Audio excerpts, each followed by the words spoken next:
예, 이렇게 만나 뵈어서 반갑고요. 오늘 참 이 강단의 분위기가 좋은 것 같습니다. 처음에 박 선생님이 음악 치료를 해주셨는데 음악 치료와 함께 자기 사연을 이야기하시는 이게 우리 문학 치료 중에 저희 말하기 치료에 해당되는 겁니다. 그래서 시작부터 아주 좋은 분위기가 되었고 또 우리 정 교수님 이렇게 저를 불러주셔가지고 감사를 드립니다. 제가 오늘 말씀드리고자 하는 것은 문학 치료하고 여러분이 잘 아시는 구멍을 어떻게 연결시키는 그 내용입니다. 그렇지만 이게 너무나 좀 방대해가지고 시간 안에 다 못할 것 같습니다.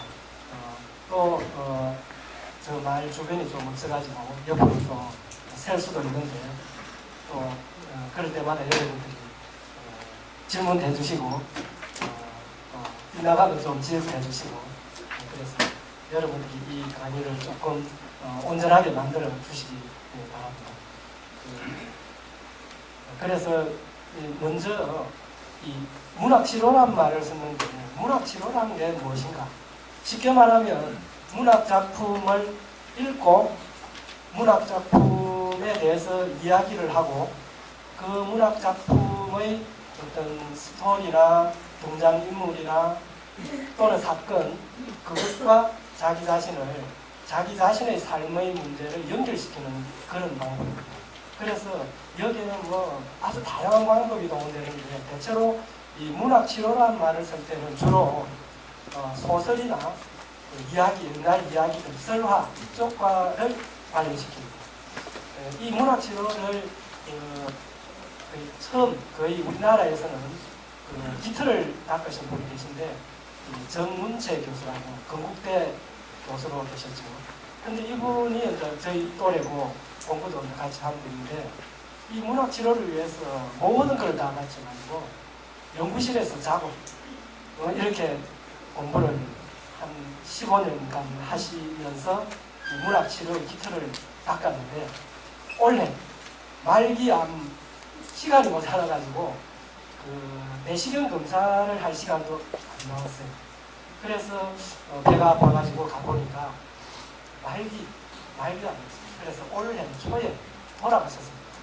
그래서 이 문학치료학을 당신의 목숨을 바쳐가지고 이 문학치료학을 만들었습니다.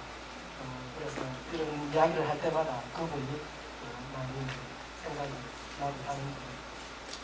그래서 이제 그쪽에 저도 이제 초기 멤버로 관여하여서 그 학회로부터 일반 문학치료 전문가 자격증을 받았습니다.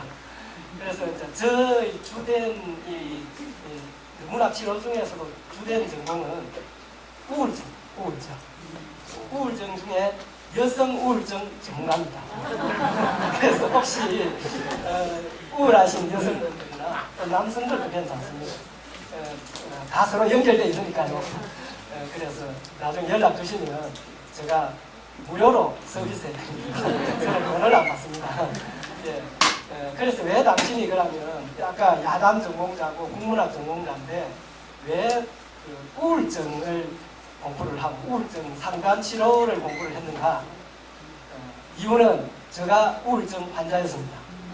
그래서 고등학교 때 상당히 심각한 우울증을 겪었는데 그때는 몰랐습니다. 그때는 그냥 괜히 눈물이 나고 틈만 있으면은 부산 당감동이라는 화장터가 있는데 그 당감동에 가서 시신들 태우는 모습도 보고 꿀뚝으로 이렇게 아롱아롱하는 그 연기가 나온 걸 보고 눈물이 짓고 이런 건데요. 그래서 상당히 위태로운 때인데 그때 어느 누구도 그게 내가 지금 심각한 우울증을 겪고 있기 때문에 치료를 받아야 된다든가 상담을 받아라 이런 말을 한 분이 없습니다. 저는 이제 운이 좋게도 살아나서 이렇게 지금까지 계속 내 자신을 치료하는 과정에서 이런 틀을 만들어낸 것입니다. 그래서 저는 이 부분에 대해서 상당히 저도 자랑스럽게 생각합니다. 정문채 교수가 자기 목숨을 던져서 이 문화치료학의 기틀을 쌓았듯이 저도 이 자그마한 한 프로그램은 저희 유년부터 이 청년기의 그 삶이 던져진 그런 틀이기 때문에 프로그램이기 때문에 상당히 당당하게 여러분한테 소개해드리고 그래서 여러분들에게 제가 묻고 싶은 것은 여러분들은 사는 게 즐겁느냐 하는 것이죠. 그래서 저 책에 보면 서문 부분에 썼는데 과연 우리 시대 이 성인들 중에서 어느 정도가 매일매일 좋은 날을 경험하면서 살아가는가 이런 질문을 던지면은 긍정적으로 답할 분이 없고 해마다 무슨 행복지수 조사를 하는데 우리나라가 최하로 나오고 어린아이들까지 가장 낮은 지수로 나옵니다. 우리는 왜 이럴까? 그래서 그 말은 우리 모두가 지금 우울증을 겪고 있습니다. 정도의 차이는 있고 기간의 짧고 긴의 차이는 있겠지만은 사실은 솔직히 우리는 우울증 환자임을 고백해야 될 것입니다. 그래서 근본적으로 우리가 이 삶을 생각하는 어떤 관점이나 방식 이런 거를 되돌아봐야 될 때가 아닌가 이런 생각이 듭니다. 네, 그래서 제가 이제 이런 틀을 하나 만들어 봤습니다. 그래서 여기 보면 대체로 우리가 이제 이 우울하게 되는 것은 나와 이 세계에 대한 것이죠. 그래서 나에 대해서 대체로 우리가 부정적인 이런 생각을 하게 됩니다. 이게 이제 진행되면은 나는 인간 쓰레기다 이런 사람이 많습니다. 저도 옛날에 이제 인간 쓰레기라고 제가 인간 쓰레기다. 그래서 이 단계를 두면 상당히 위험한 거죠. 그래서 이제 긍정적인 자기 인식을 정립하는 것이 이 우울증 상담과 문학 치료의 어떤 과업이죠. 그러면 결국은 나는 위대하다. 이게 이제 인정됩니다. 이게 말로만 인정하는 게 아니라 진짜 내가 위대하다고 느껴지는 단계까지 가는 것이죠. 그 다음에 이제 이 세상은 왜 이러는가? 세상에 대한 부정적인 생각, 세상살이는 쓸모없고 무의미하다. 그래서 요 세상살이가 쓸모없는데 이게 아주 근본적인 허무주의가 되는 거죠. 그래서 이거를 넘어서는 데는 제가 고안한 거는 이거 뭐 이미 다른 불교 쪽에서는 이런 수행이 비침이 있습니다. 그래서 꿈요가나 몽관법을 활용했습니다. 그래서 이를테면 날마다 좋은 날이 실현되는 것이고 중간 단계에서 이런 나에 대한 부정적 생각과 세계에 대한 긍정적 생각이 이렇게 서로 막 상승작용을 하면 결국은 이게 더 이상 희망이 없습니다. 살 이유가 없어가지고 자살 시도를 하는데 그래서 이런 자살 시도하는 이 사람들에게 그게 부당하다는 것을 알기 위해서 이 죽음을 성찰합니다. 그래서 죽음 연구도 제가 좀 폈습니다. 그래서 한 가지 제가 알려드리고 싶은 거는 최근에 뭐를 고안했는가 하면은 수면 수행을 고안했습니다. 그래서 이 죽음을 여러분들이 경험을 할 수 있기도 하고 없기도 한데 임사체험이라는 말 들어보셨죠? 한번 죽었다가 돌아온 그런 분들이 우리 주위에도 지금 많고 적지 않고 또 옛날 이야기 속에 이 저승을 갔다가 돌아온 이야기가 참 많습니다. 그런데 이거는 서양에도 마찬가지입니다. 서양에도 죽었다 돌아온 사람이 있는데 그 연구하는 의사가 있는데 통계를 내보니까 죽었다 돌아온 사람의 75%가 인간이 달라졌대요. 완전히 사람이 달라졌대요. 심지어 자살 기도한 사람 있잖아요. 이 세상 부질없다고 자살 기도한 사람조차도 죽었다 살아나고 나서는 막 이렇게 힘이 나고 잘 살았다는 거예요. 75%가 그렇다는 거예요. 그래서 이런 경험을 운 좋게도 한번 하면 참 좋을 것 같습니다. 그러나 이게 좀 위험한 것이고. 그래서 이제 그 간접적으로 죽었다 살아나는 경험이 어디 있는가 하면은 그래서 저는 잘 모르지만 이 죽음의 기록들을 보면은 우리가 잠들기 전에 과정이 있지 않습니까? 그거 죽는 과정하고 거의 비슷합니다. 그리고 그 과정을 자각하면서 잘 자면 죽음을 경험을 하는 것입니다. 그리고 매일 일어날 때 우리는 환생하는 것이죠. 그래서 매일매일 정말 이 감사한 그런 경험을 하게 됩니다. 혹시 이거 필요하시면 내가 나중에 제가 만들면 이거 보내드리겠습니다. 그래서 어쨌든 이 죽음을 성찰하고 이게 살아있는 것이 얼마나 소중한가. 요게 제가 만들어낸 기본적인 요거를 바탕으로 해서 문학 시로 우울증 상담 프로그램을 만들었습니다. 그래서 1회기부터는 12회기 12번 만납니다. 12번 한 번 만나면 한 2시간 정도. 그래서 매주 한 번만. 그래서 만나서 12번을 만났을 때 상당히 이 결과가 좋습니다. 제가 지금까지 상담을 많이 특히 우리 제자들을 상담을 했는데 아주 중증 우울증 환자 한 제자가 있었는데 이 사람 최고로 잘 상담이 수행돼 갖고 이 사람 지금 현재 안동의 공립학교 교사로 있습니다. 그래서 그 사람은 언제나 저를 아버지로 생각하고 자주 연락도 하고 그러죠. 그런데 이 중에 1회부터 이제 쭉 진단하고 문제 자각하고 자기 서사 요거는 자기 이야기 쓰기입니다. 자기 이야기를 쓰거나 아니면 말로 해도 됩니다. 그래서 쭉 하면은 요 과정에서 상당히 치유가 됩니다. 아까 박 선생님이 자기 이야기 하셨듯이 어떤 자기 내면에 들어있는 고민이나 상처를 말로 드러내어서 타인에게 알리는 것 이것 자체가 상당히 좋은 치료가 된다는 것을 제가 상담의 경험상 확인을 하고 이런 거는 여러 가지 학술적인 그런 보고도 있고요. 그리고 이제 이게 자기 체면과 과거 상처의 발견 이런 것도 체면을 걸어서 잘 자각을 못하는데 실제로 자기 속에 숨겨진 아주 어린 날의 상처 같은 게 있습니다. 그래서 그런 것들을 밝혀내는 회기가 있고 그 다음에 지금 여기서 시작하는 폐광반도 이거는 지금 내가 행복하다 불행하다 느끼는데 예를 들어 내가 진짜 오늘 맥이 빠지고 참 살기 싫다는 느낌이 있는데 딱 그 순간을 정확하게 포착해갖고 왜 그러는가 나의 이런 느낌의 근원이 무엇인가 하는 그 근원을 찾아가는 방법입니다. 그리고 이제 제6회기가 생각 바꾸기입니다. 우리가 이제 부정적인 생각이 우리 삶을 부정적으로 해석하고 부정적으로 받아들이기 때문에 우리가 불행하게 느끼는 것. 그래서 그 생각을 긍정적으로 만들면은 일단 잠시는 그게 좀 분위기는 달라집니다. 그렇지만 여기에 지나치게 또 매몰돼서는 안 되겠죠. 그래서 일단 생각을 긍정적으로 하는 것, 요게 제 6회기고 그 다음에 아까 말한 죽음의 성찰. 그리고 그것과 함께 제 8회기에는 현실, 가상, 꿈, 환상, 성찰, 즉 현실은 꿈이다. 요 부분입니다.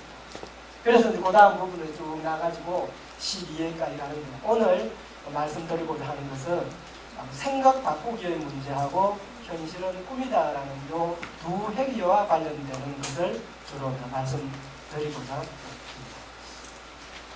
그러면 왜 구운몽인가? 그래서 여러 선생님들 우리가 초등학교 때부터 대학 때까지 구운몽을 이렇게 다 공부를 했는데 실제로 이 구운몽에 대해서 물어보면은 구운몽을 정확하게 읽은 분이 별로 안 계십니다. 혹시 여기에서 구운몽을 처음부터 끝까지 구입하셔서 안에 빌려서 읽어보신 분 계시면 한번 손을 한번 들어주십시오. 네, 상당히 수준이 높으신 분이 많이 계십니다. 네. 그래서 제가 여쭤보겠습니다. 그럼 선생님 그때 소감을 하나로 이렇게 소개해 주시면 어떤 것이라고 할 수 있겠습니까? 선생님 한번 좀 말씀해 주시라고. 네. 어렸을 때 봤는데, 네. 어렸을 때 봤는데, 16살에 봤어요. 16살에 봤는데, 그때 제가 좀 어려웠고, 그러다가 그걸 생각하고 생각하다가, 이게 인간의 현실이구나. 인간이 살아가는데,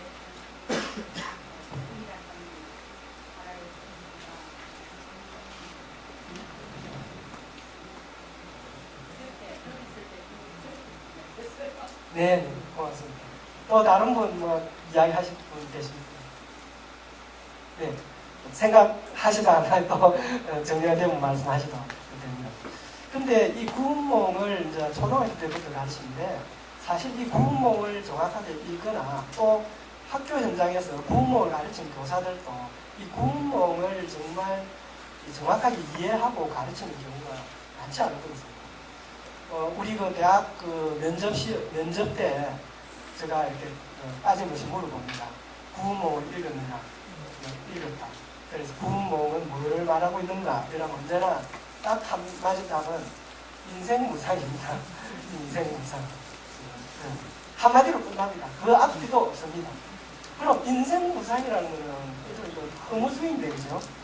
인생무상은 그 자체는 상당히 깊은 뜻이 있습니다.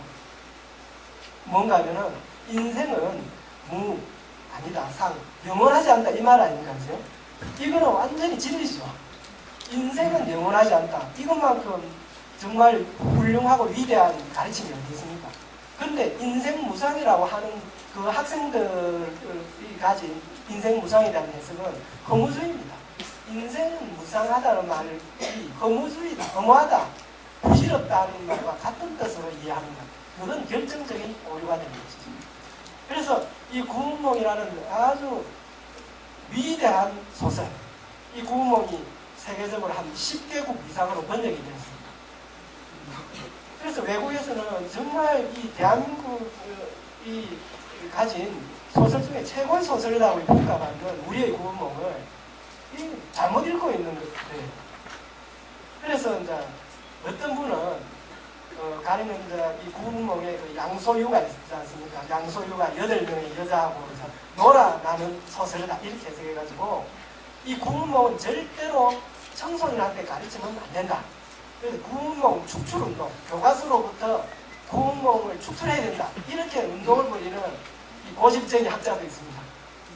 지금도 그 제자들이 그런 주장을 하고, 아니, 그거는 일종의 폭력이죠. 자기가 이해를 못하면 가만히 있지. 그죠? 네. 그래서 이 구운몽 대단히 위대합니다. 그러면 구운몽이 왜 위대한가? 이분이 김만중 선생님입니다. 구운몽 작자 김만중 선생님. 이분은 한시도 많이 남기시고 정치적으로 거물이시죠. 대작을 두 분이나 여기만 그렇지만 성격이 좀 고되었어서 숙종의 좀 심기를 불편하게 만들어가지고 인생의 말년에 기양을 갔습니다. 그래서 이 김만중 선생의 어머니가 윤씨 부인이지 않습니까? 윤씨 행장이라고 우리 배우고 했지 않습니까? 그런데 이 김만중 선생의 아버지가 김익김 선생인데 이분이 병자호란때 강화도 이 수비 대장 중에 한 분인데 강화도가 함락되면서 분신 자살한 분입니다. 그때 김만중 선생은 어머니 뱃속에 있었죠. 그래서 유복자로 태어났습니다. 어머니가 윤씨 행장 보면 17살 때까지 김만중 선생이 모든 교육을 책임졌다고 하지 않습니까?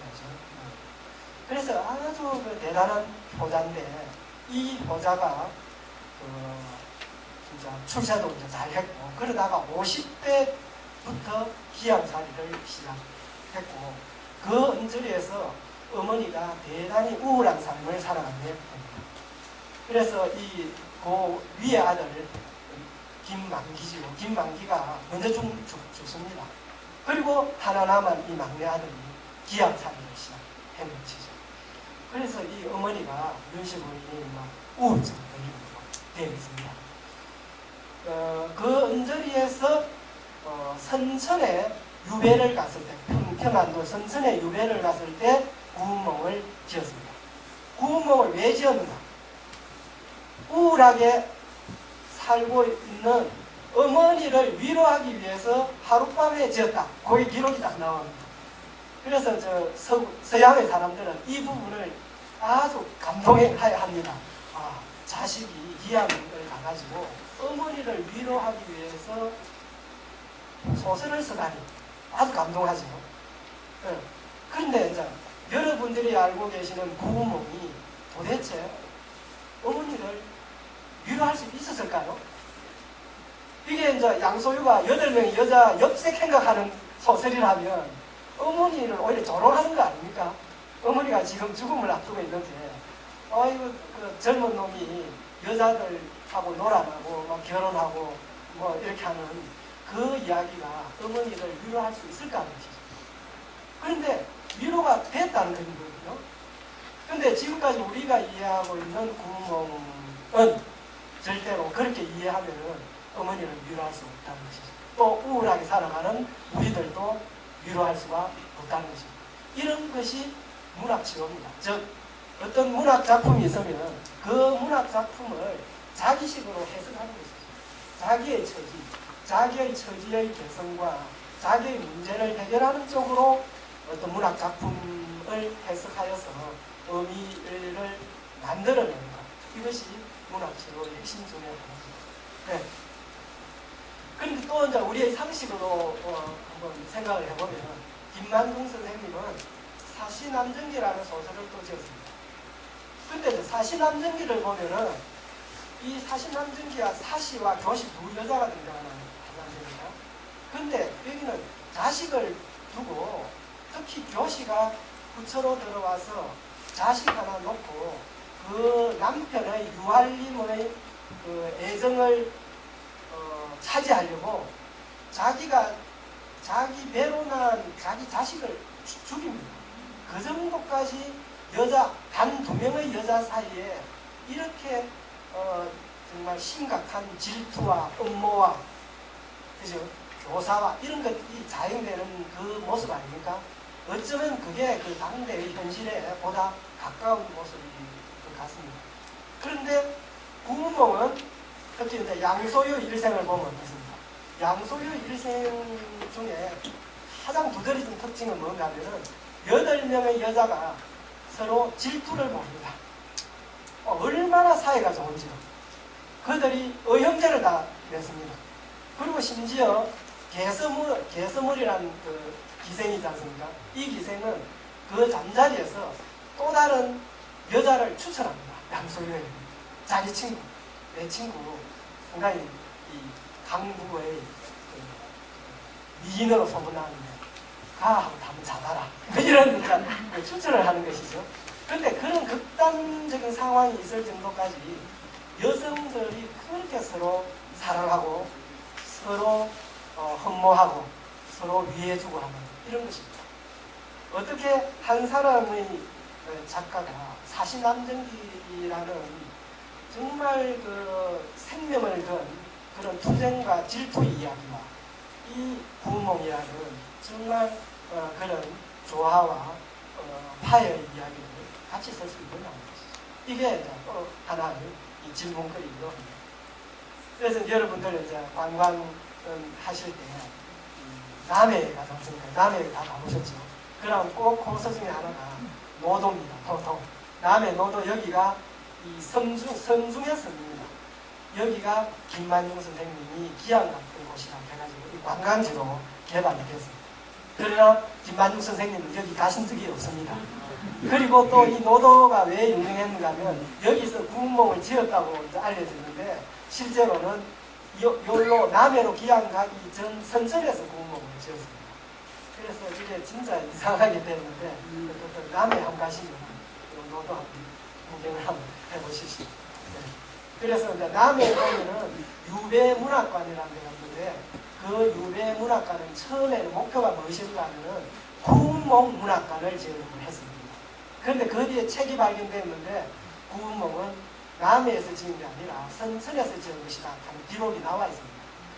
그래서 그 문학관에 구문몽이라는 이름을 붙이지 못해서 그냥 유배문학관이라고 지금 크게 지어놨습니다. 그런데 손님이 거의 없습니다. 아니 구문몽 문학관이라고 붙였으면 정말 대단했을 겁니다. 네, 그래서 참석해보시는 거.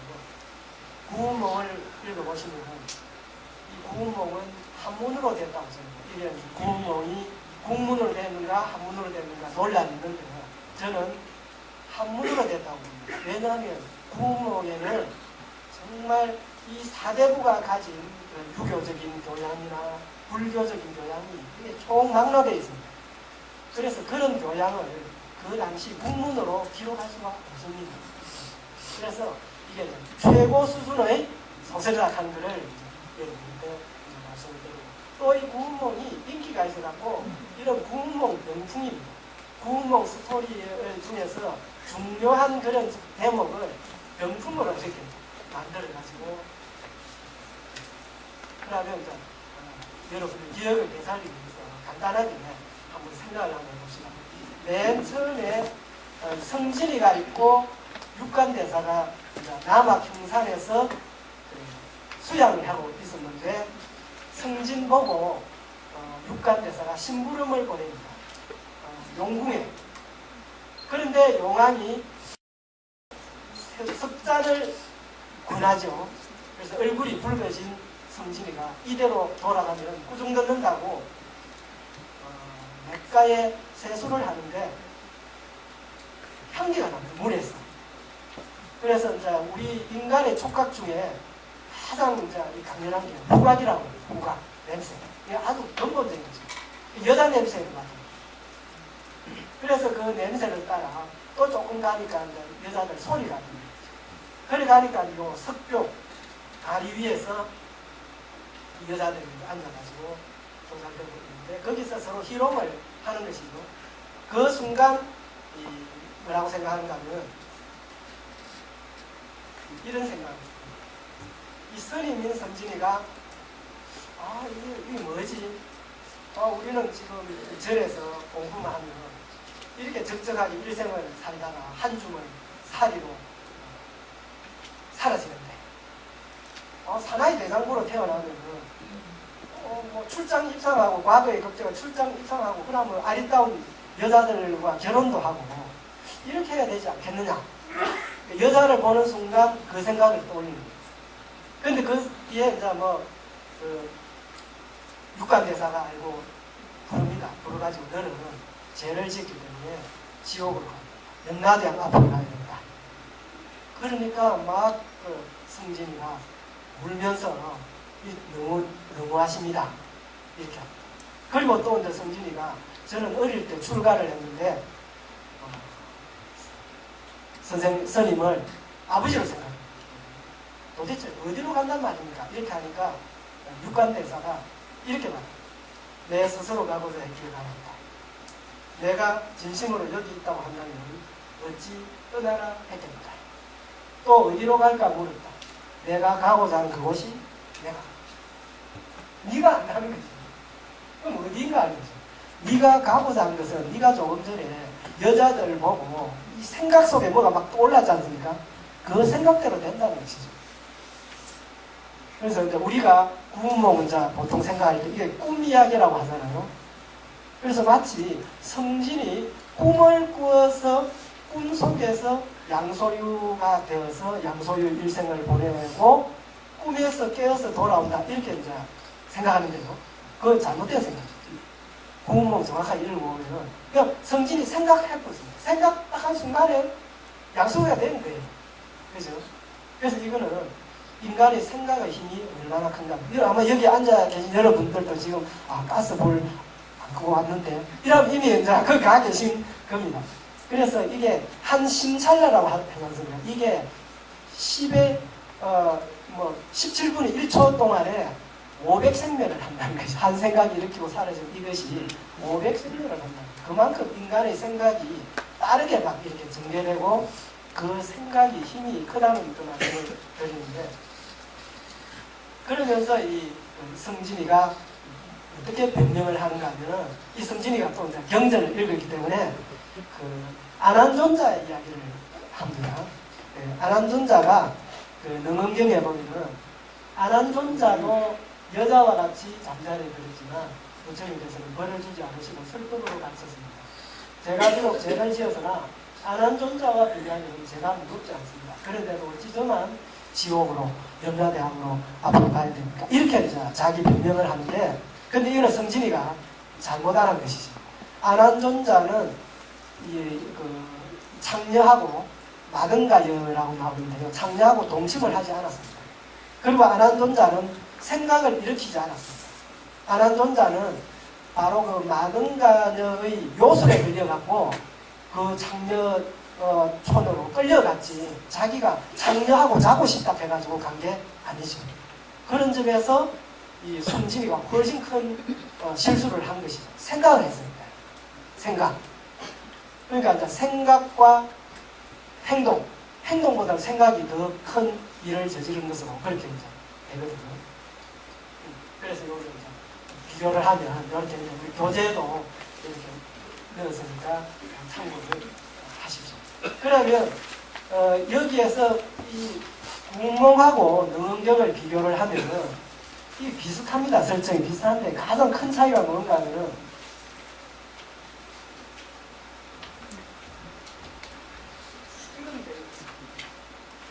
능엄경에는 여기 없는데 네. 구멍에는 양소유 일생이 새롭게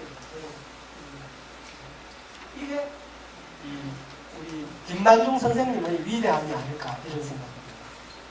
그러면 여러분들은 이제 김만중 선생님이 유교 4대부잖아요. 4대부가 어떻게 이렇게 불교 영향을 받은 소설을 썼는가? 그 옛날에는 그 귀향을 가면 그 지역에 있는 스님들하고 교류가 있었답니다. 그래서 김만중 선생님이 그 선천에 유배 가셨을 때 거기에 스님들하고 교류를 해가지고 불경을 이리저리 많이 빌려가서 읽으셨고 한시도 있습니다. 능엄경을 읽고 한 그런 한시도 있거든요. 그게 명백하게 읽으신 것이죠. 성진이 그렇게 딱 생각하는 순간 사대부로 태어나가지고 출장 입산하고 아리따운 여인을 아내로 맡고 살고 싶다. 이렇게 생각하는 순간 양소유로 태어났습니다. 그래서 이제 애가 이 양소유로 태어납니다. 그래서 양소유 일생은 8명의 여성과 결혼을 하고 사랑을 나누고 부귀공명을 누리는 거로 이것이야말로 보통 사람이 생각하는 행복의 필수 조건입니다. 그래서 출세, 그 다음에 사랑하는 여자와 결혼하는 것. 그걸 딱 완벽하게 양소유가 포착을 했습니다. 중간중간은 이 구멍 전체는 양소유의 일생은 즉 8명의 여자, 8명의 여자는 팔선녀가 환생한 여자잖아요. 이 여자를 만나는 과정입니다. 우리는 보통 그것만 따라 읽죠. 그래서 이제 여기는 보면은 이제 아주 최고 분위기 있는 만남이 진채공과의 만남입니다. 서로 이제 시를 주고받으면서 이 양유사라는 유명한 이 시를 주고받으면서 이제 만나고. 그 다음에 이제 개서머리. 개서머리는 기생이지 않습니까? 기생을 또 만나고.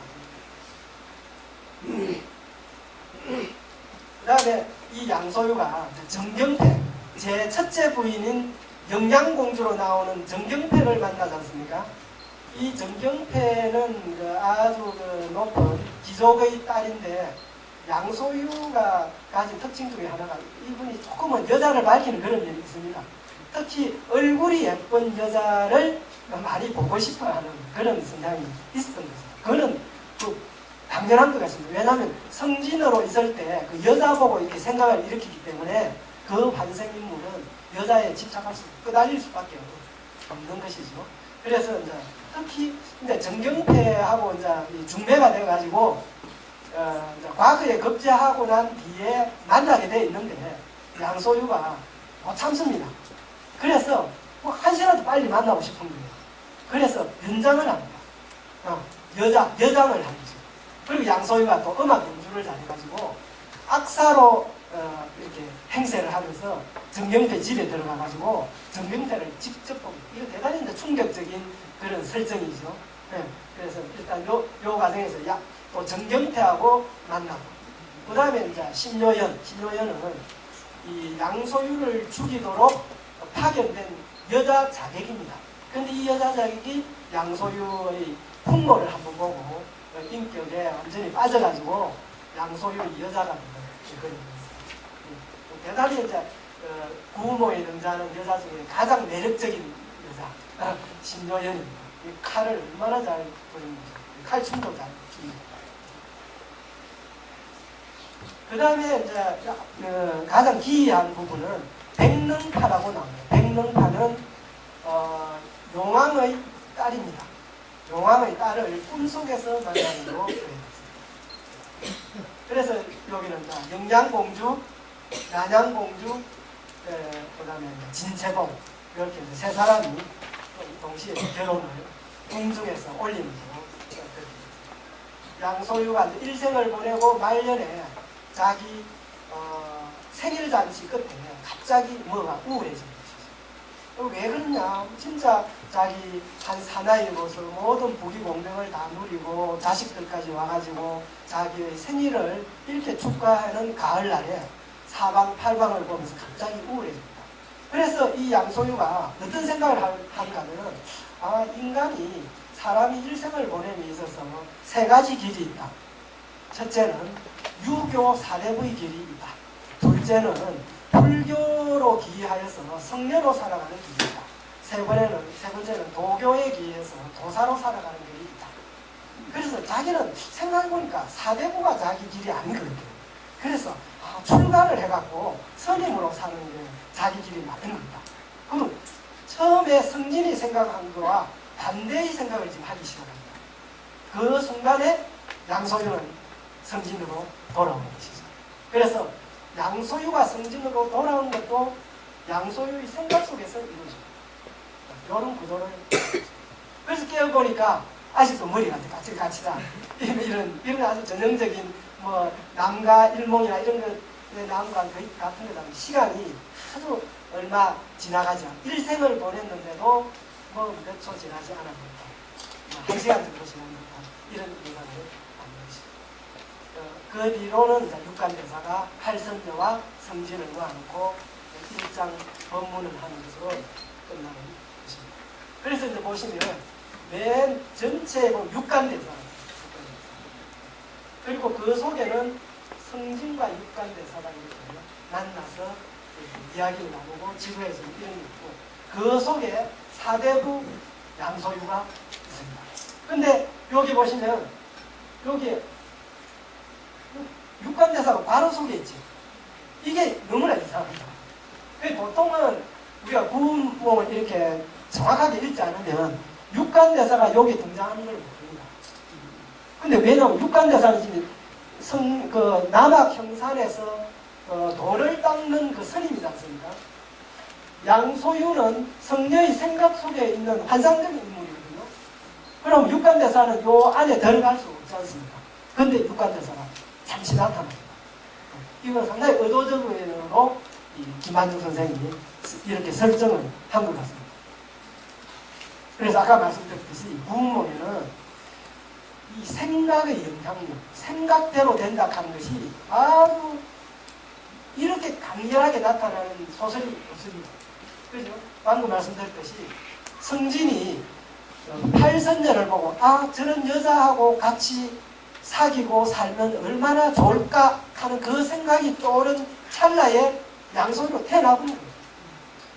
중간에 육관대사 불려가가지고 꾸중 듣고 또 저성 염라대왕한테 가가지고 심판받고 하는 그런 것은 그것도 한 찰나에 성진의 머릿속에 나타난 환상이 지나지 않는 것이죠.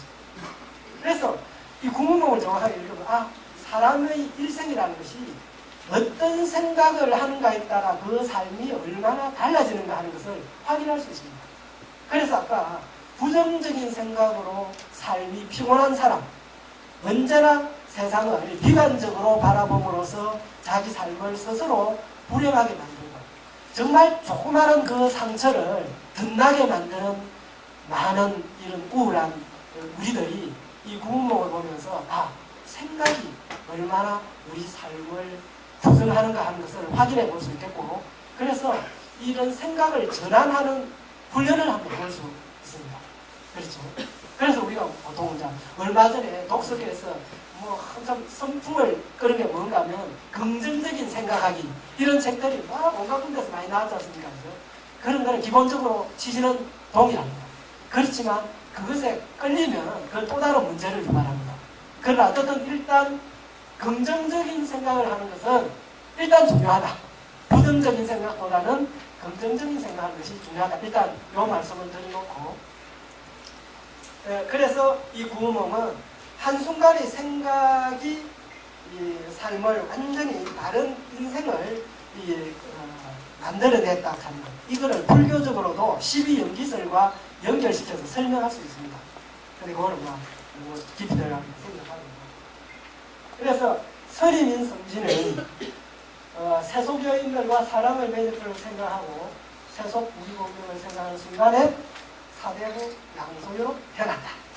요걸 또 반대로 하면 아까 뭡니까? 사대부인 양소유가 그 사대부의 삶에 실망하고 우울해져서 선임의 삶을 생각하는 순간 양소유는 성진이 되었다. 성진으로 돌아왔다. 요게 문문. 그죠? 네. 자, 그러면 제가 이제 또 다른 화제를, 연결되지만 또 다른 화제를 한번 떠올리고 싶은 것은 분별심입니다. 분별. 우리가 분별하다. 분별이라는 우리는 뭐 크고 작고 옳고 그르고 행복하고 불행하고 하는 이게 분별심이지 않습니까? 무슨 우리는 이걸 좋은 말로 야 분별 좀 해라, 분별심이 좀 있어라 이런 말을 쓰는데 사실은 근본적으로 보면 인간이 불행하게 되는 가장 근본적인 것은 언어고요. 이 언어는 개념으로 형성되는데 이 개념의 핵심이 뭐냐면 분별심입니다. 그죠? 다른 말로 이분법이라고. 우리는 끊임없이 너와 나를 구분하고 좋고 나쁨을 구분하고 크고 작음을 구분하고 많고 적음을 구분하는 것. 그런데 실제로 우리 삶에는 많고 적음이 없습니다. 그죠? 옳고 그름도 없습니다. 그러니까 이 세상의 반을 잘라가지고 이는 옳은 놈, 나머지 반은 틀린 놈. 이게 성립이 안 된다는 소리입니다. 그죠? 그러면 가장 쉽게 말하면 옳은 놈 속에 이 걸른 놈이 좀 들어있고 그죠? 이렇게 많이 걸른 놈 중에 옳은 게 조금 들어있는 그게 많은데 우리는 말을 하는 과정에서 언어라는 게 전체의 이런 분별심을 바탕으로 딱 나누고 이 이분법입니다.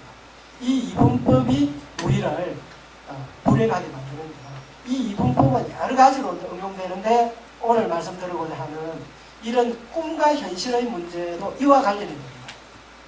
또 생각도 긍정적인 생각, 부정적인 생각 이것도 분별심입니다. 제가 아까 뭐 긍정적인 생각을 가지라고 했지 않습니까? 이 말도 근본적으로는 분별심에 의한 말이기 때문에 틀린 말입니다. 그렇죠? 네. 그러면 이제 우리 서서히 한번 생각을 한번 해봅시다. 그런데 실제로 이제 그 말은 이게 분별심이 없는 것은 원만합니다. 원만함. 그런데 분별심이 있는 것은 단 이 네모지 않습니까? 네모입니다. 그러면 이제 제가 야 분별심 버려라 이렇게 말하면 많은 사람들은 야 이 세상에 분별심이 없으면 정의가 살 수 있고 옳고 그름도 따지지 않으면 세상 이 두루뭉실이가 완전히 난장판이 되는데 뭐라고 말하냐 이렇게 이제 달라들지 않습니까? 맞습니다. 맞는데 그건 좋은데 정의를 살리고 불의에 저항하는 거 좋습니다. 그거는 꼭 필요합니다. 그런데 그게 궁극적으로 뭐를 위해서 하느냐? 뭐를 위한 정의감이고 뭐를 위한 이 어떤 그 불의에 대한 분별심인가? 결국은 넘어서기 위해서 옳고 그름을 넘어서기 위한 분별입니다. 그죠? 그러니까 먼저 이게 분별심을 가져라. 그런데 분별심을 가지는데 목표는 뭐냐? 더 분별하기 위해서 아니죠. 그 분별심을 넘어서기 위해서 먼저 철저히 분별하라는 것이죠. 그죠? 그러면 결국 뭐만 합니까? 이 세상은 옳고 그름이 없는 거죠. 이렇게 다 가르치고 있습니다. 자, 이것도 그냥 한 문제를 던질게요. 곰곰이 한번 생각을 해봅시다. 또 하나는 우리가 지금 보는 이 현상은 실제로 있는 게 아니에요. 실제로 있는 게 아니고 실체도 아니에요. 다시 말해서 이제 앞으로 계속 말씀드릴게요. 꿈이라는 거죠. 우리가 지금 꿈을 꾸고 있다. 지금 여러분과 내가 마주보면서 이렇게 뭐 이런 이야기를 하는 것 이거 현실입니까? 아니면 이제 여러분한테요. 여러분 지금 깨어 있습니까? 이렇게 물으면 여러분들은 뭐라카노? 웃기는 소리 하네요. 이게 어떻게 우리가 잠자고 있느냐? 이게 안 깨어있다는 말이 당신 약간 이상한 사람 아닌가? 이렇게 이제 말한다. 특히 이런 사람들이 많습니다. 그러니까 우리가 지금 꿈꾸고 있다 이렇게 말하면 화를 내는 사람이 그래 많아요. 근데 이렇게 말하는 게 제가 한번 생각해보자고 하는 건데, 이렇게 말하면 대단히 심각하게 생각해요. 근데 실제로 만약 제가 다시 한번 반복하자면, 여러분 지금 자고 있습니다. 여러분 지금 꿈꾸고 있습니다 하고 말하면, 여러분은 어떻게 하지? 저 사람이 왜 저런 말을 할까? 그 다음 단계로는, 진짜 혹시 내가 꿈꾸고 있는 게 아닐까? 이런 생각 좀 해주시면 안 됩니까? 그렇게 하라고 지금 가르치고 있습니다. 구멍도 그렇게 가르치고, 이게 이 원효대사 나중에 이제 그 대성육등 참여문 같은 것도 한번 읽어볼 때인데요. 출발이 여기 있어. 내가 혹시 꿈을 꾸고 있지 않을까? 근데 우리는 지금 우리가 꿈꾸고 있지 않는 것을 너무나 당연하게 생각합니다. 다른 예를 들자면 꼬집어 바람이, 그죠? 한번 꼬집어 보면 아픕니까? 안 아픕니까? 그러면 아픈 거기 때문에 지금 생시다 이렇게 하는데, 꿈에 꼬집으면 안 아픕니까? 아프잖아요, 그죠? 그럼 또 이렇게 생각합니다. 오늘 아침에 내가 깼다. 오늘 아침에 내가 깼다. 그러니까 내가 지금 깨 있는 거 아니냐? 그것도 이런 반론이 가능합니다. 당신 지금 오늘 아침에 꿈에서 깨어나는 꿈을 꿨다. 이렇게. 이거 불성할 수 있습니까? 그죠? 이런 생각을 해봐야 됩니다. 그런데 이제 우리가 자꾸 지금 깨어있다는 생각을 지극히 당연한 거로 받아들이는 결정적인 이유는 잠 때문에 그렇습니다. 잠. 그죠? 우리 매일매일 잠을 자는데, 잠에서 깨어나는 순간, 아, 내가 깨어났구나. 아, 이게 그래도 내가 살아있구나. 이렇게 이제 생각하는데, 그것 때문에 그렇습니다. 잠을 안 자면 어떻습니까? 우리 불교에 참선수에 가면 영맹증진 안 하십니까? 그러면 잠을 한 일주일 정도 안 자면 진짜 고통스러운데, 그와 함께 분별심이 사라집니다. 진짜 깨어있지 않는 것 같아요. 그래서 여러분들이 요것만 한번 생각해봐도, 오늘 진짜 잠도 오시는데 요것만 한번 댁에 가시면 생각해보셔도 큰 변화가 있다고 저는 확신합니다. 그렇죠? 네. 자, 이거는 좀 복잡한 거고, 이 대성육정 참여문이 원효대사가 뭔가 하면, 이게 이제 잠을 자다가 꿈을 꿨어요. 홍수가 났어요. 꿈속에서 막 떠내려갑니다. 그러니까 뭐 내가 죽는다 하면서 막 고함을 지르는 거예요. 그러다가 또, 그러니까 강물에 떠내려가다가 또 꿈을 꿉니다. 근데 이번에는 그게 이제 꿈비죠. 두 번째 꿈입니다. 이번엔 알아요. 아, 내가 꿈속에서 지금 떠내려가고 있다. 그럼 꿈이라는 것을 아는 순간 공포가 사라집니다. 그러니까 꿈에이가 꿈비가 다른 거는, 꿈에이는 자기가 꿈을 꾼다는 것을 모르고 꿈을 꾸고, 꿈비는 꿈을 꾼다는 것을 알고 꿈을 꿉니다. 그죠? 그래서 이제 그러나 이 꿈비에서 꿈에이로 나온 꿈은 또 여전히 자기는 이제 꿈을 꾸고 있지 않다. 꿈을 꾸고 있는데도 꿈을 꾸고 있지 않다 착각하는 거죠. 그래서 이 원효대사는 뭐냐면, 완전히 깨어나라. 완전히 깨어나라. 완전히 깨어나라. 그래서 저 다시 이제 요 상황을 보면, 제가 여러분 지금 꿈을 꾸고 있다, 이렇게 꿈을 꾸고 있을 수 있다, 이렇게 말하지 않습니까? 그런 거는 여러분을 부정하려고 말하는 게 아니라, 깨어나랍니다. 한 번 더 깨어나 보십시오. 그 깨어난 상태는 어떤 것일까? 이게 분명히 있는 거죠. 다른 예를 들자면, 우리가 지금 꿈꾸고 있다는 내 증거를 한번 말씀드려볼게요. 우리가 지금 이렇게 있는데, 한 자리에 있는데 느낌이 다 다릅니다. 왜? 우리가 똑같은 공간에 있는데 이 느낌과 행복감과 저희 강의를 듣는 그런 반응이 왜 이렇게 다릅니까? 각자가 다른 지금 이 꿈을 꾸고 있는 것입니다. 그죠? 그리고 우리가 이 세상을 지각할 때 우리의 그 감각기관들 있잖아요. 가령 어떤 영화가 있는데, 이 애가 소리에 그렇게 예민합니다. 그런데 이 애는 어떤 게 있는가 하면, 뉴욕 맨하탄에 사는데, 맨하탄에 그 진짜 사이렌 소리 많이 나지 않습니까? 비행기 소리도 그리 많이 나요. 그 차 소리. 이런 거를 얘가 하나의 자기 어떤 작곡, 음악 작곡의 원천으로 생각을 합니다. 그래서 사이렌 소리, 차 소리, 맨하탄의 총소리까지 그거를 듣고서 음악을 작곡합니다. 그런데 대부분의 맨하탄 사람들은 그건 소음이거든요. 똑같은 현상을 두고서 이 일반적인 맨하탄 사람하고 이 소녀는 다른 거지 않습니까? 그럼 도대체 어느 게 진짜입니까? 그게 꿈인 거죠. 그러니까 있는 그대로를 우리가 정확하게 지각 못하는 거죠. 그런지 우리는 꿈꾸고 있다 이렇게 볼 수 있다는 거죠. 그래서 어떻든 간에 우리가 꿈꾸고 있지 않을까 이걸 한번 생각해 보자는 거죠. 예, 그렇게 하고. 그런데 실제로 여러분들이 우리는 이제 동아시아 문명에서 사는데 이런 그 꿈의 이야기가 진짜 많습니다. 그리고 우리 선조들 조선시대, 고려시대 사대부들 문집 보면은 그 꿈 이야기, 몽기라고 하죠. 그 꿈을 꾸면 사대부들이 꿈을 꾸면 반드시 그 기록을 하고 있습니다. 문집에 그 몽기가 그래 많아요. 꿈을 그렇게 소중하게 생각을 하셨다는 것이죠. 그런 것이 우리 동아시아의 그 전통, 문화적 전통에서도 존재하는데, 그래서 우리가 이제 익숙한 게 남과 일몽이니, 그죠? 이런 것이죠. 근데 이 중에서 이 호접지몽 같은 건 특이한 것이죠. 그죠? 장자가 꿈에서 자다가 꿈에서 자기가 나비가 됐는데 꿈에서 깨어나면서 장자자기로 인간으로 돌아왔는데 보통 사람들은 휴 다행이다 내가 인간이구나 나비가 아닌 게 다행이구나 이렇게 생각하잖아요. 그런데 장자는 혹시 진짜는 내가 나비가 아닌가?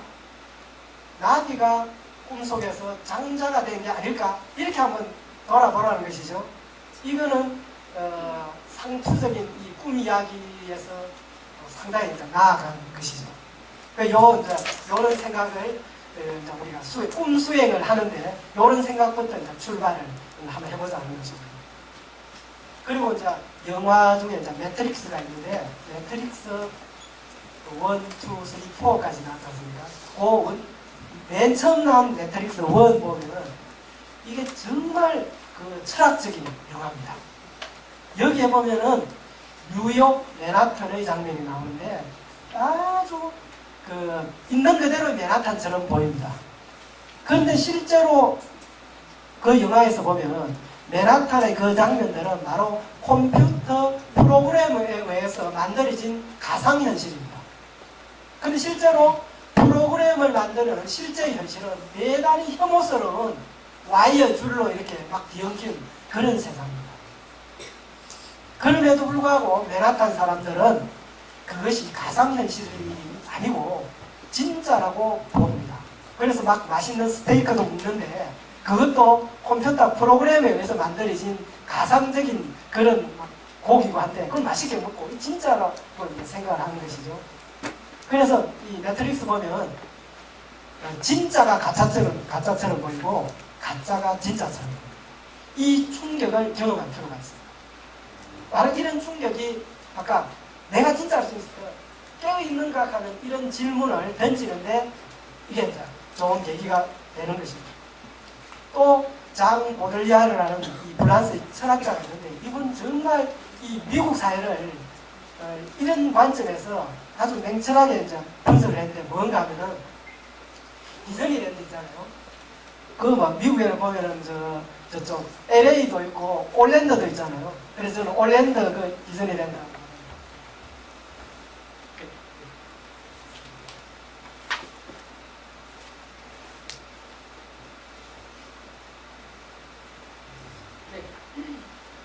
그래서 그 디즈니랜드가 엄청난 데입니다. 그 속에 모든 게 다 들어있습니다. 그런데 이 장 보들리아르는 철학자 입장에서 이건 사기다. 디즈니랜드 이거 미국 사회가 미국 정권이 왜 그렇게 크게 짓고 지원을 해갖고 그렇게 미국 시민으로 태어나면 일생에 2번 이상은 그 다른 온답니다. 그런데 가면은 돈이 100만 이상 듭니다. 가족들 가면. 그런데 꼭 간다는 거죠. 근데 그게 업무라고 보는 게 뭔가 하면은 디즈니랜드 들어가면서 여러 가지 막 환상적인 경험을 합니다. 근데 하면서도 알아요. 이건 환상이다.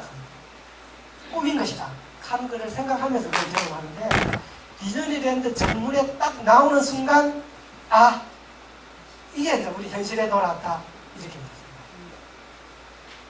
그러니까 이 미국 사회는 완전히 그 허구로 가득 차 있는데 그거를 허구가 아니라 현실로 믿게 만들기 위해서 디즈니랜드를 만들고 미국 시민들로 하는 그 디즈니랜드를 경험하게 만드는 것이다. 이렇게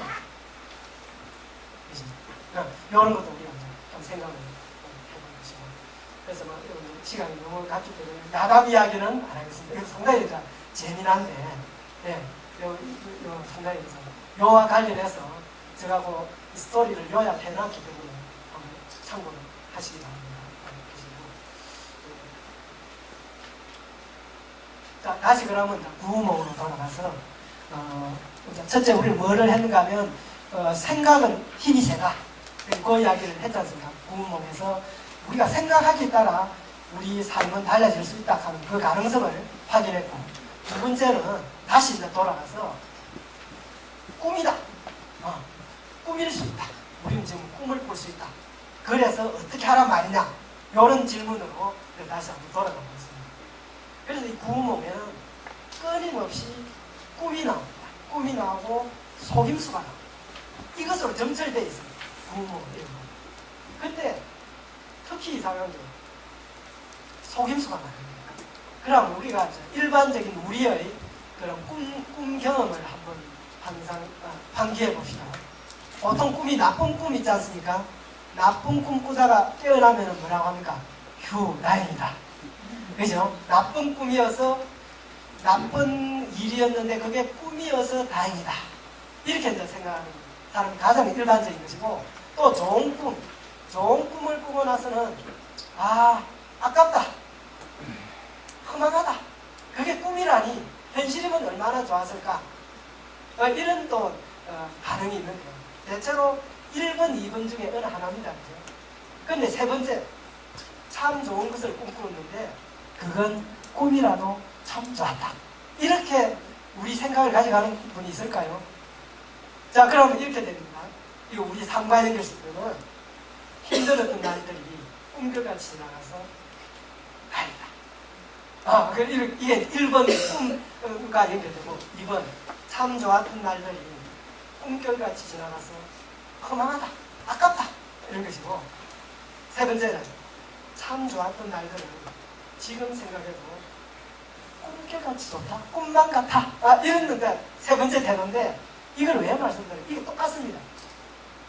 우리가 꿈꾸는 거랑 기본 전제는 내가 인정해 줍시다. 깨어있는데 꿈을 꿉니다. 꿈에서 우리가 경험을 하지 않습니까? 그 경험, 꿈의 경험하고 실제로 우리가 우리 깨어있는 상태에서 사랑하고 미워하고 하는 이런 경험이 있지 않습니까? 이게 같습니까? 다릅니까? 똑같습니다. 그죠? 예를 들자면은 어젯밤의 꿈하고 30년 전의 내 삶의 경험하고 비교를 해보겠습니다. 어느 것이 더 생생하고 어느 것이 오늘의 내 삶에 더 영향이 클까요?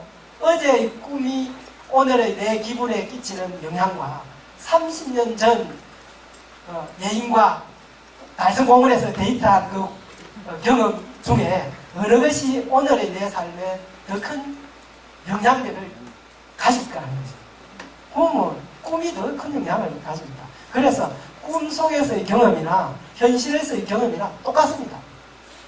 그래서 현실의 경험은 지금으로부터 시간적 거리가 얼마인가 그에 따라 그 강도가 다른 거 아닙니까? 그래서 어쩌면은 목표를 세 번째 참 좋았던 날들은 지금 생각해도 꿈만 같이 좋다. 이런 상태로 우리가 가도록 노력을 해야 된다는 거죠. 이렇게 되면 우리 삶에 이게 진짜 시간이 흘러가도 매 순간 우리가 경험하는 바가 여전히 오늘 현재의 시점에서 소중하게 남을 수 있다는 거죠. 네, 그래서 지금 이 꿈과 현실을 계속 연결시키려고 하고 있는데요. 아까 이 속임수를 이제 계속 이걸 제가 딱 정리를 한번 해봤습니다. 그 교재에도 있으니까 끊임없이 속임수를 씁니다.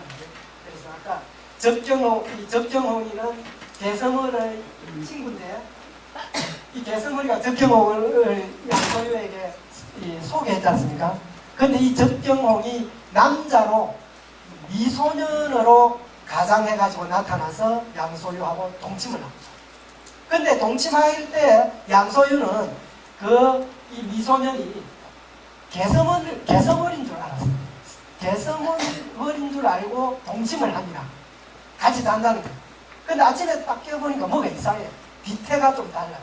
그래 확인해 보니까 그거는 개성어리가 아니고 적경홍이었습니다. 이런 경험은 도대체 우리에게 어떤 영향을 줄까요? 한번 생각해 보시죠. 자, 오늘 요게 속임수, 두 번째 속임수. 그리고 이 난양공주가 미소주로 변장을 하여 또 영양공주가 정경패지 않습니까? 정경패를 만나는 나오고. 그리고 가장 큰 이 속임수가 뭔가 하면은 궁중에 이제 여인들이 이렇게 다 있는데 그 궁중 여인들이 모의를 합니다. 무슨 모의인가 하면은 양소유가 지금 저 토번 물리처럼 지금 티벳입니다. 저 서쪽에 출정을 했는데 공을 세우고 다 무찌르고 돌아온다는 전날이 왔어요. 그러면 저 양소유가 돌아오는데 상을 줘야 되겠는데 상도 줄 뿐만 아니라 우리 양소유 좀 속여먹자. 왜? 양소유가 처음부터 속였잖아요. 막 여장을 해가지고 정경패도 속이고 이랬으니까 그래서 천자의 모친부터 해가지고 궁중의 모든 여성이 짜고 양소유를 골려주려고 한대요. 뭐라고 골려주는가 하면 양소유가 그렇게 그리워하는 정경패가 죽었다고 짜자 이렇게 했거든요. 그래서 지금부터는 그 전략이 계속 되는 것이죠. 그러니까 이게 정말 재미나게 전개되고 있습니다. 이제 다 그 이야기를 하는 거예요. 근데 이제 어떤 계기에 의해서 이렇게 양소유가 정경패가 죽지 않았다는 것을 알게 됩니다. 즉 영양공주 있지 않습니까? 영양공주가 정경패라는 걸 알게 된 것이죠. 이해되시죠? 그죠? 지금 영양공주, 난양공주, 진소저가 궁중에서 결혼식을 올렸습니다. 양소유하고. 근데 양소유는 결혼할 때조차도 그 영양공주가 정경패인 줄 몰랐어요. 속였습니다. 천자가 먼저 속였어요. 그리고 그러면 이제 이 영양공주하고 정경패는 다른 사람이 됐잖아요. 그러면 양소유는 영양공주는 영양공주대로 생각하고 정경패는 정경패대로 따로 있다고 생각합니다. 그럼 영양공주는 어디에 있는가 하면 자기하고 지금 매일 같이 생활을 하지 않습니까? 자기 부인이 됐으니까. 그와 함께 또 다른 정경패가 또 있습니다. 정경패는 어떻게 됐습니까? 죽었습니다. 죽었다고 했으니까. 그 속임수에 넘어갔지 않습니까? 그런데 우연한 계기에 의해서 보니까 영양공주가 정경패라는 걸 알게 된 것이죠. 그때 이 양소유가 너무 좀 억울한 거예요. 지금까지 속았습니다. 그래서 그럼 내가 이제 역공격을 하겠다고 해가지고 그 이야기 지금 역공격이 이제 시작되는 그 대목입니다. 그래서 어떤 식으로 하냐면 자꾸 헛소리를 합니다. 해가지고 귀신이 나타난대. 죽은 정경패, 정소저죠. 죽은 정소저 귀신이 자꾸 나타난다. 내가 죽을란가 봐. 죽은 사람이 자꾸 나타나면 이제 죽는다고 그러잖아요. 그러면서 내가 죽기 전이니까 빨리 첫 부인 영양공주 빨리 온나가요. 이렇게 이제 괴롭히는 거지. 그럼 막 계속 헛소리를 합니다. 그러니까 처음에는 이 궁중의 여인들이 장난치는 줄 아는데 너무나 이제 쇼를 그럴듯하게 하니까 진짜 같아요. 이게 완전히 양소유가 돌아간 것 같아요. 그러니까 이 양소유를 이 상태에 내버려두지 않기 위해서 가장 가슴 졸인 사람은 영양공주 정경배 아니겠습니까? 그래서 이제 영양공주가 막 흔들면서 제발 좀 그렇게 하지 말라고, 당신이 왜 정소저가 왜 죽었다고 생각하는 거야? 저가 죽었다고 했잖아요, 그죠? 그래서 그래도 안 죽을 수 있고 또 귀신이 어떻게 나옵니까?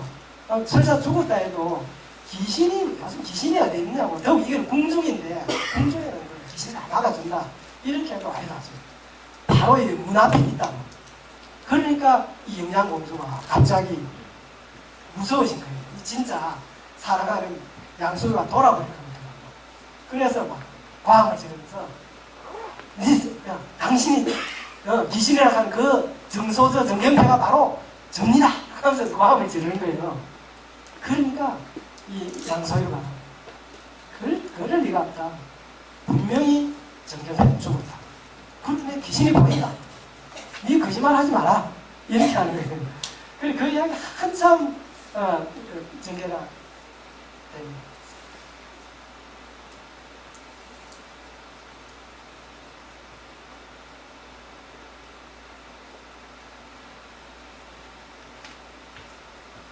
그래서 이 왜 속고 속이는 이 과정을 계속하는가?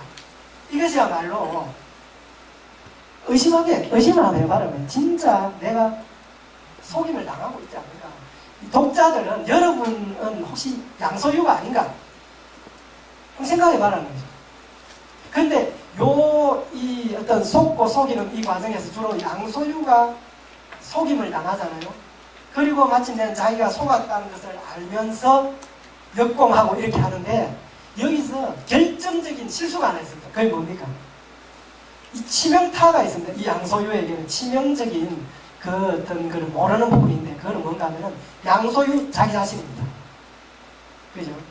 그러면 자, 속이는 상황이 이렇게 해결되면서 이제 진리가 드러난다고 보는데, 양소유는 자기가 진리를 안다고 있지 않습니까? 그런데 결정적으로 양소유가 모르는 부분은 뭔가 하면 자기가 진짜가 아니다는 것입니다. 왜냐하면 양소유는 성질의 생각 속에서 만들어지는 환상적 존재에 지나지 않는데요. 양소유는 그걸 모릅니다. 그럼 여러분한테 질문을 듭니다. 여러분도 이제 주무셨다가 아침에 깨면 진짜 내가 깨어났다. 또 이제 이런 속임수를 경험하고는 정말 결국은 진실은 밝혀질 수 있습니다. 내가 중심이 된 이것이야말로 진실이다. 이렇게 말하는데, 만약에 여러분들이 지금 꿈꾸고 있다고 이렇게 다시 역공을 하면 여러분들이 어떻게 대응할 수 있느냐는 것이죠. 그래서 이런 어떤 생각, 자기 존재를 철통같이 믿고 자기 존재가 진짜라는 것을 믿는 이 독자들에게 충격을 주는 것입니다. 그런데 그 충격을 읽어내야 되는데, 우리나라 사람들이 운몽을 그렇게 읽으면서도 그 충격을 받지 않습니다. 그 김만중 선생이 보낸 이 메시지를 해독을 하지 못하고 있습니다. 그리고 또 이제 꿈과 현실이 드러나는 것, 이거 정말 더 많습니다. 그래서 시간상 이런 다 언급은 못하겠고요. 예를 들면 우리 영화 중에 인셉션 있잖아요. 요즘 헐리우드 영화 중에 꿈속에서 꿈속의 꿈, 인셉션이 7편 이상이 나온대요. 꿈속에서 꿈을 꾸고 그 꿈속에서 또 꿈을 꾸는 거예요. 그런 어떤 문제의식을 구몽이 하고 있습니다. 네. 그래서 이제 꿈과 현실이 넘나들고, 이게 이제 나중에 극단에 가서는 경계가 없습니다. 그 가장 이제 극단적인 경우가 그 남의 용왕의 딸인 백능파를 양소유가 만나지 않습니까? 근데 백능파는 양소유가 자다가 꿈을 꿨는데 꿈속에서 만난 여자입니다. 근데 그 백능파가 뚜벅뚜벅 걸어 나옵니다. 그죠? 그 장면이 이상하고, 또 아까 말씀드렸듯이 육간대사가 양소유를 만나는 대목이 나옵니다. 그거 더 이상한 그런 대목입니다. 그리고 이제 마지막 장면 제가 한번 읽어볼게요. 노성이 지팡이를 들어 난간을 탕탕 두 번 치니 갑자기 사방산 골짜기에서 구름이 일어나 누각이 뒤럽게 한치 앞도 분간하지 못하게 됩니다. 양소유는 정신이 아득하여 술에 취한 듯 꿈에 새는 듯 합니다. 한참 만에 소리를 지릅니다. 사부는 양소유를 다른 도로 인도하지 않고 일찍 한술로 들어갔습니다. 그럼 여기는 지금 양소유에서 성진으로 깨어난 요 과정이잖아요. 여기에 아직도 양소유인데 육간대사가 들어가는 것이죠. 대답을 듣기 전에 자옥에는 그런 거죠. 주위를 살피더니 노성은 간 곳이 없고 8남자 또한 사라졌다. 다 환상이었다. 높은 누각과 많은 집들도 없어졌다.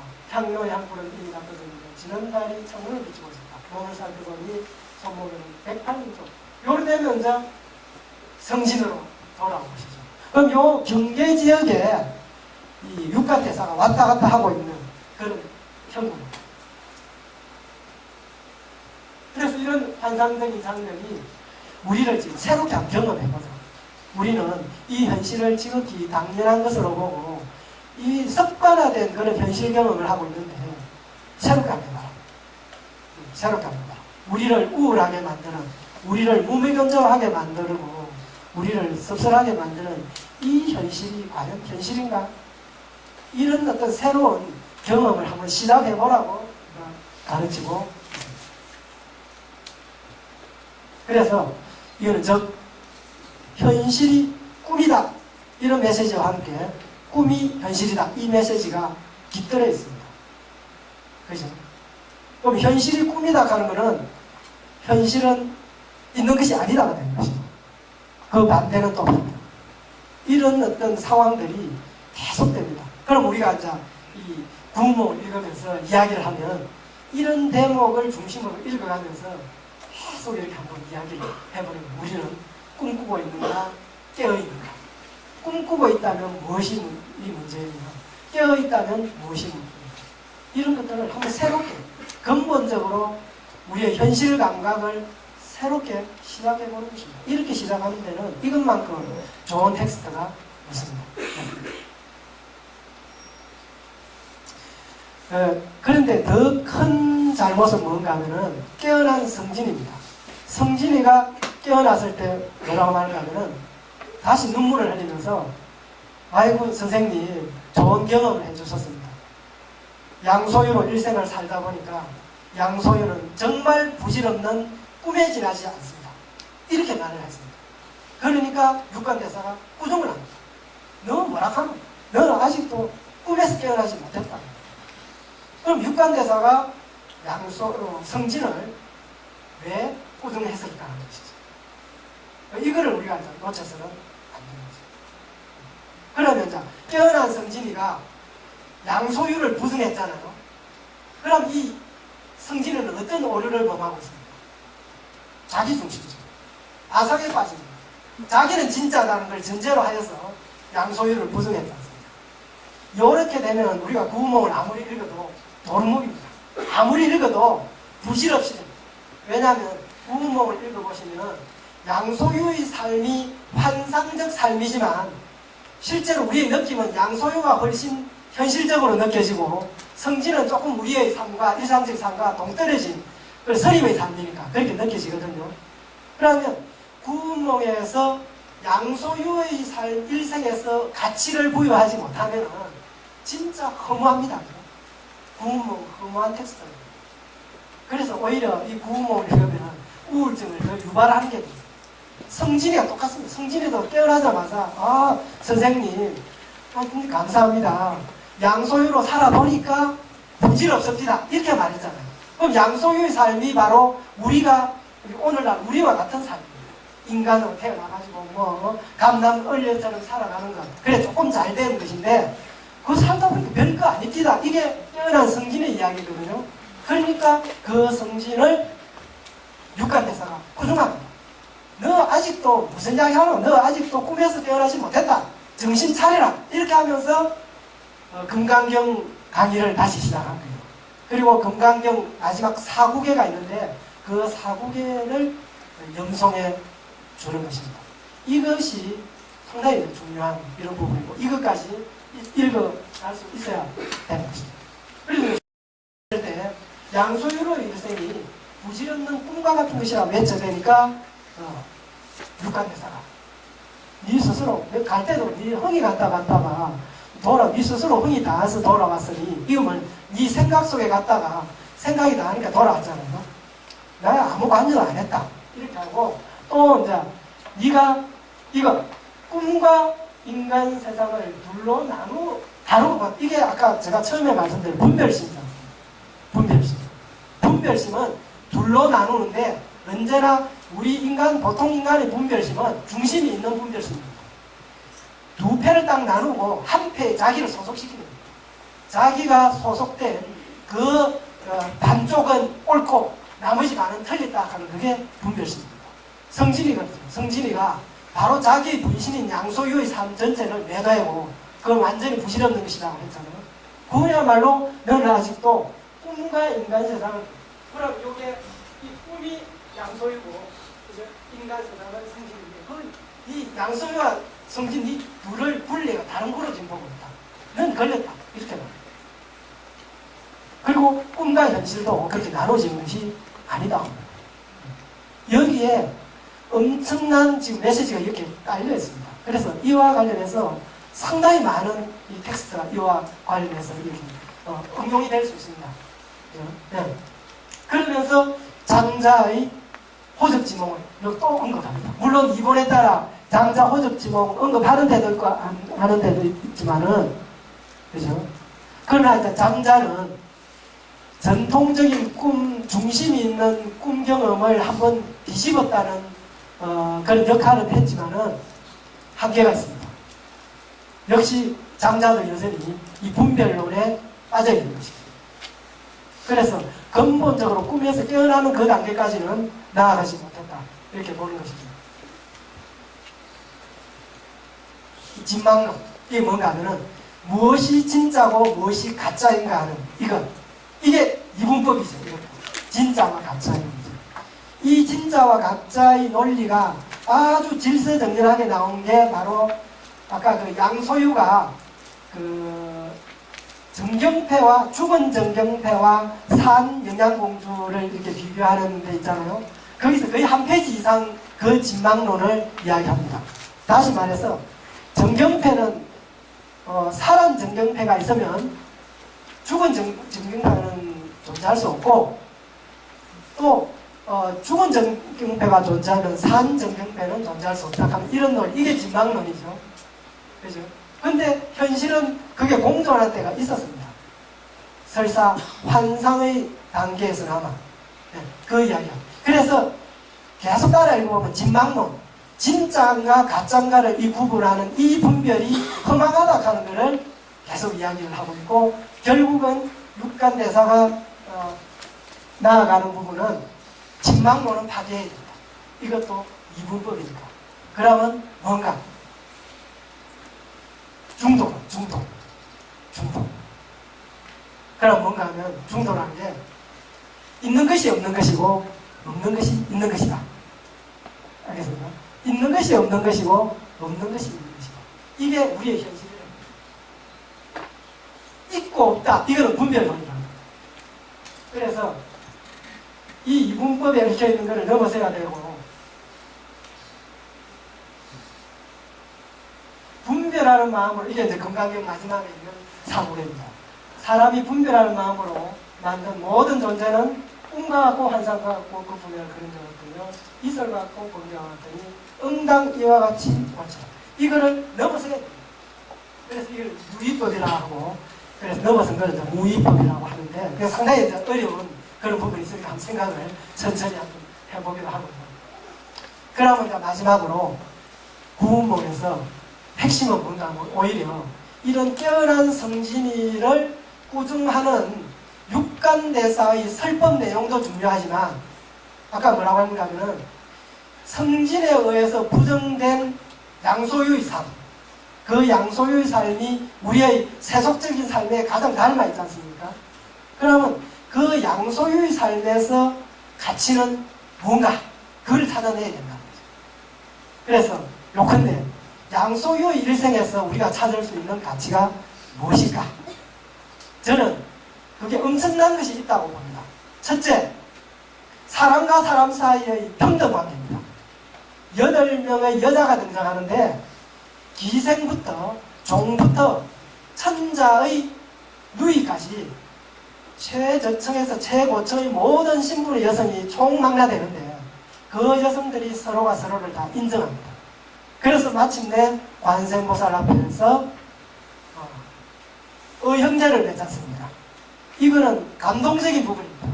그 조선시대에 계급을 넘어선 완전한 형제를 구축했다는 것, 이게 희망입니다.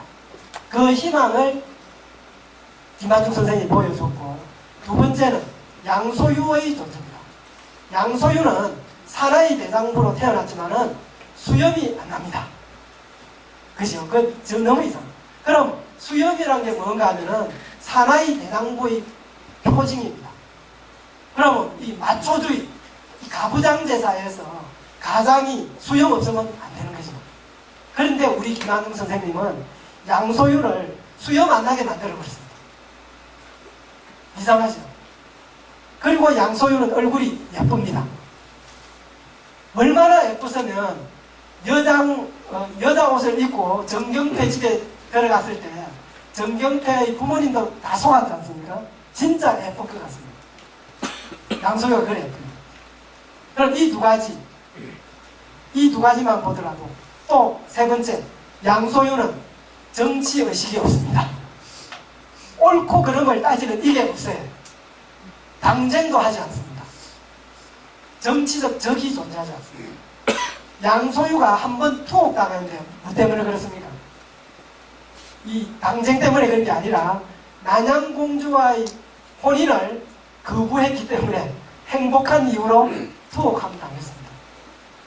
김만중 선생이 왜 그런 양소유의 어떤 삶을 만들었을까? 요컨대 양소유, 사나이 양소유에게서 남성성을 최소화시키고 여성성을 극대화했습니다. 이거는 뭐냐? 조선사회에 팽만했던 남성 중심주의를 극복할 수 있고 넘어서는 길, 그거는 남성성이 최소화되고 여성성을 극대화함으로써 양성, 그죠? 평등성, 양성 평등을 추구한 바가 없지 않습니다.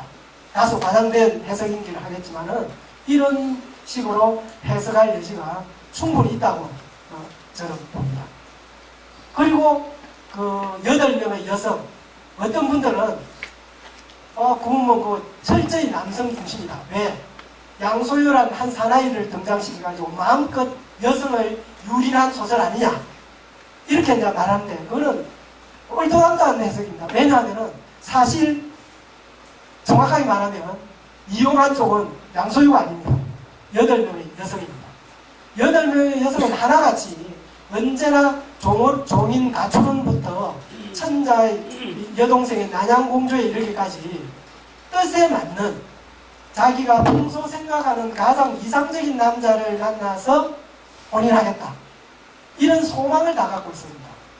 그 소망을 양소유가 들어준 것이죠. 뭐 가능했다면 8명의 남자가 등장했다면 더 좋았겠지만은 막 남자가 모자라니까 양소유가 일당파를 했습니다. 그렇죠? 그래서 이런 것들을 정말 우리가 양소유 일생에서 찾을 수 있는 긍정적인 것. 그래서 제가 이제 중도론을 이렇게 이제 딱 했습니다. 그 교재에 있으니까 혹시 잘 이해가 안 됐으면 나중에 질문해 주시고. 저 진망론을 넘어서 무엇이 진짜고 무엇이 옳은가를 넘어서, 그럼 중요한 것은 살활론이다. 살활론은 뭔가 하면 사람에 따라 다르다. 가령 이제 현실이 꿈이다 이러면 약간 현실을 부정한 그런 경향이 있지 않습니까? 이런 건 누구한테 필요한가 하면은 가령 우울증 환자 중에 그 현실에 집착하는 사람들 있잖아요. 그죠? 현실에 진짜 자잘그레한 거기에 집착하고 거기에 정말 지나치게 의미를 부여하는 그런 인간들에게는 야, 말라고 하노? 현실은 그 꿈이다. 환상이다. 이런 거를 강조해 볼 필요가 있고, 또 비관론자 있잖아요. 염세주의자들. 도대체 이게 무슨 의미가 있나? 이런 사람들에게는 꿈조차 현실이 될 수 있다 하는 이런 어떤 논리가 그런 사람에게 필요합니다. 그러면 전자는 살이고 죽이는 것이고, 후자는 활입니다. 적재적소에 사람 따라 이 구운몽은 다른 식으로 읽힐 수 있고, 거기에 따라 다른 식으로 구운몽에 국한시키자면은 이 영세적 인간에게는 성질에서 양소위로 들어가는 그 국면을 좀 크게 부각시켜 읽어줄 필요가 있습니다. 그래서 양소유로서의 일생을 따라가면서 생각하도록 만들고, 반대로 현실에 지나치게 집착하는 인간에게는 양소유에서 성진으로 돌아오는 그 축을 조금 더 자세히 읽으면서 대화를 나누는 것, 이게 필요할 것 같습니다. 그래서 제가 이 꿈 수행 그 자체만 두고도 이렇게 회의를 나눠가지고 여러 가지 자료들을 활용할 수 있는 그 교재에도 두었습니다. 그래서 관심이 있으신 분들은 저한테 질문해 주시면 나중에 답변을 드리도록 하겠습니다. 시간이 너무 지체가 돼가고 질문을 해주시면 고맙습니다. 고맙습니다.